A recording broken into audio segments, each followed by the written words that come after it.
Apple recently introduced AirTag's, and if you aren't familiar with trackers, you may not understand the point of this $29 white plastic bag.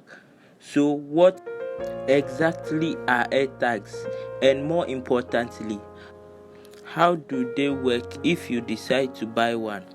Well, that's exactly what Emmanuel from Movie Script, will be explaining right now. So an AirTag is just a tiny tracking device. You can put it on a book bag, in your purse, or on your keys. That way, the next time you inevitably misplace any of these items, you can easily track them down. But what exactly is the AirTag device itself? Well, it's a 1.2-inch plastic bag with a stainless steel back, and that back piece can actually be removed by applying pressure and rotating left.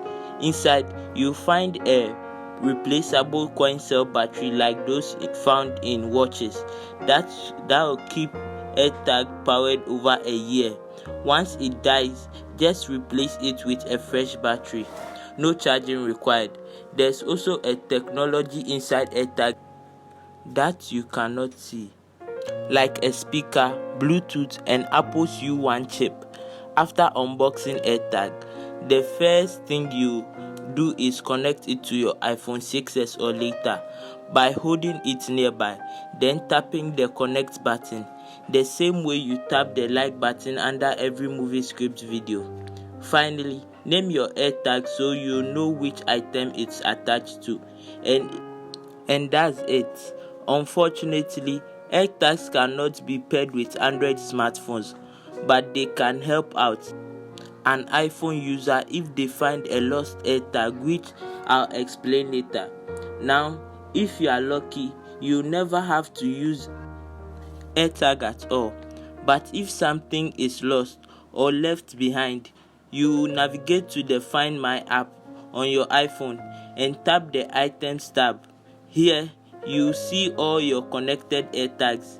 If the item you're looking for is nearby, for example, keys that are somewhere in the house, you can ping its AirTag by tapping play sound. This will send out an auditory noise that will give you a good idea of its location, and you can simply follow the sound to find the item. But there's a more intuitive method to locating nearby items that will only work for users with an iPhone 11 or 12, and it's called precision finding. Just tap the find button under the item and your iPhone will begin searching for the AirTag signal. This can take about 60 seconds and may require you to move around the area if the signal is weak. But once you're within 30 to 40 feet of the AirTag and it locks on, your iPhone will literally point you in the right direction. Green means go, whilst black means you aren't on the right path. It will even notify you if the AirTag is on a different floor. As you move closer, you see the distance shrink. Once the iPhone is about 4 inches away, likely close enough to find your item, the word here will appear on the iPhone. But let's say if the item you are trying to locate isn't nearby. For example, what if you left your bag somewhere after a busy day running errands? Well, this is where the Apple magic comes in.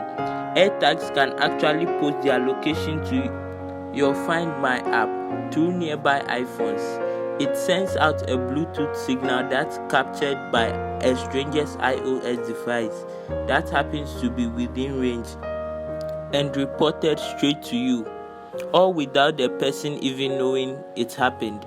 It's completely secure, anonymous, and encrypted, and it's efficient, so it doesn't affect the person's battery life or data usage. That means the dreaded offline message that plagues most lost devices won't be an issue with AirTags. So you'll be able to locate your item on a map and track it down. But if for some reason the location of your AirTag hasn't been updated yet, you can put it into lost mode, which will send you a notification once it has been located by a nearby iOS device. You can even set AirTag's to give out your information if another iPhone user finds it. iPhone users can do this by using the Find My app, tapping items, and then identify found, whilst Android users can also help out by simply tapping their NFC-enabled phones to the AirTags, which will open a website link giving them information of the contact owner. And if your AirTag happens to get splashed, rain, or left in a puddle, you don't have to worry since it's water resistant up to 1 meter. Apple also prevented AirTags from being used maliciously. For example, secretly being dropped into a bag or purse to track someone. They do this by tracking how long an AirTag has been traveling close to someone after leaving its owner. Eventually, that person's iPhone will receive a notification saying an AirTag is nearby. If they can't find it, it will begin playing a sound. And if you're wondering how this works, if you're an Android user being tracked by someone else's AirTag, it doesn't work. So you just have to keep an eye out for suspicious looking Apple users. So that is how Apple's AirTag works. Don't forget to tap that like button on the way out, and I'll see you in the next video.